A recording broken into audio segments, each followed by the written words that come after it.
breaking news, everyday news on Prince Miller Entertainment TV. Remember, guys, to like, share, comment, and follow, and turn on the notification bell so that you won't miss any of our new uploads that we do. Here's the latest news.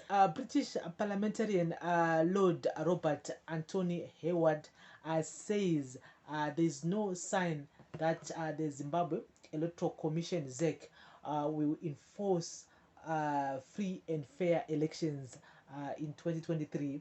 Speaking in the House of Lords Friday, Hayward, who was an observer during Zimbabwe's 2018 general elections, questioned ZEC capacity to provide uncontested poll. He said, my lords, reference has already been made to the elections in 2018. The report was pretty damning, particularly in relation to the events after the general elections in 2018. Can my noble friend ensure that very strong representations are made to the Electoral Commission, because it has been lamentable in any action? It was before the 2018 election, and there is no sign that it will enforce any form of free and fair elections next year. The opposition has often accused ZEC of convening with the ruling ZANU-PF to manipulate electoral processes and results in favor of the ruling party. In 2018, the leader of the opposition MDC alliance, Nelson Chamisa, approached the Constitutional Court claiming that ZEC had rigged the presidential election in favor of the arch-rival President Emmerson Mnangagwa. He lost the court case with the judges led by Chief Justice Luke Malaba, ruling that Chamisa had failed to provide evidence to support his claim. Meanwhile, Lord ZEC Goldsmith expressed hope the UK government would exhaust all options in ensuring credible elections in Southern Africa nation next year. Goldsmith, who was responding to Hayward, noted the UK was banking on Mnangagwa's desire to rejoin the international community of nations, particularly the Commonwealth. Goldsmith said, my lords, we use whatever leverage we have to maximize the chance of free and fair elections. We know that President Mnangagwa wants more engagement with the UK. That is clear, and in my respects, we want him to have that too.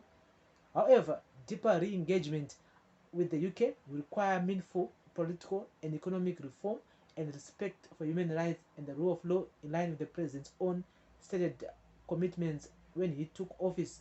Since his accession to power in 2017, Mnangagwa has been pushing a re-engagement agenda after the Southern African country, where was isolated 2 decades ago of alleged human rights abuses.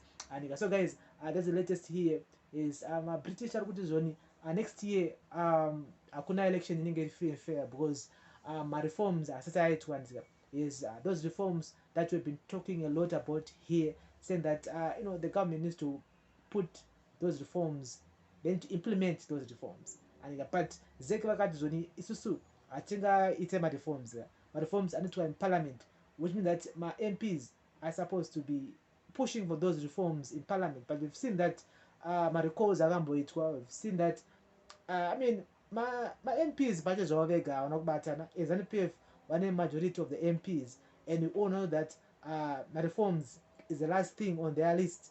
And saka, our hope will be on the opposition MPs, of which some of them, they are not even interested by the reforms.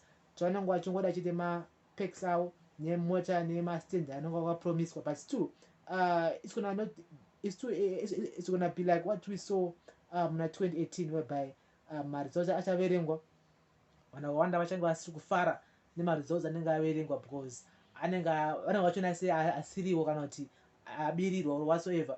And saka reforms afana kunge achiitwa, electoral reforms, security reforms, and yes, media reforms, so that vantora now yes, isusu totora now tichitora nhau dzinenge dziri free and fair, nhau dzinenge dzisina kurekera one side, nhau dzinenge dziri pakati. Saka all those things need to be implemented before we go for my elections that go next year, like 2023. Besides my elections, political violence, I've seen recently when I say back and forth between my supporters akasiyana, and saka reforms akaitwa, it will also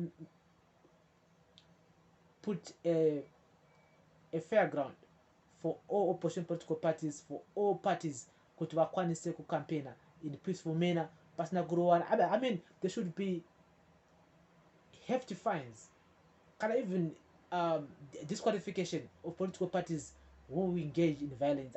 I still think they need to talk about political violence before my campaigns because and if they don't sit down, if they don't talk about it, if they don't sit down, all opposition political parties pamwe chete pasina kumbotanzi Poland or whatsoever, just all my political leaders kuti vagare pasi vatore nyaya yepolitical violence before my campaign.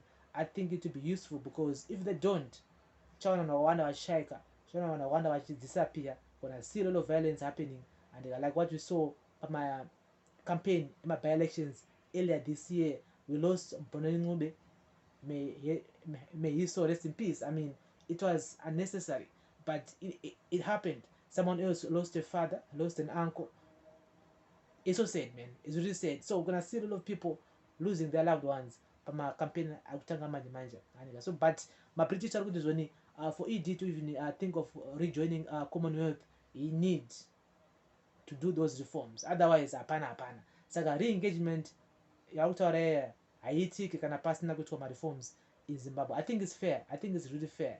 And if you want to join the Commonwealth, you need to implement those reforms. And so guys, this is our daily news, breaking news, everyday news on Prince Miller Entertainment TV. Thank you for listening and watching. Remember to like, share, comment, and follow, and turn on the notification bell so that you don't miss any of our new uploads that we do upload here. We're available on Instagram, Prince Miller Entertainment, Facebook, Prince Miller Entertainment, Facebook group, Prince Miller Entertainment. We're also available on Sai. Our Sai podcast is a Prince Miller podcast, and our cheaper Instagrams are Prince Miller Entertainment. Just go and follow. Thank you for listening and watching. This is a daily news special on Prince Miller Entertainment TV. Have a blessed day. Keep on commenting. I will reply. Thank you. Bless up.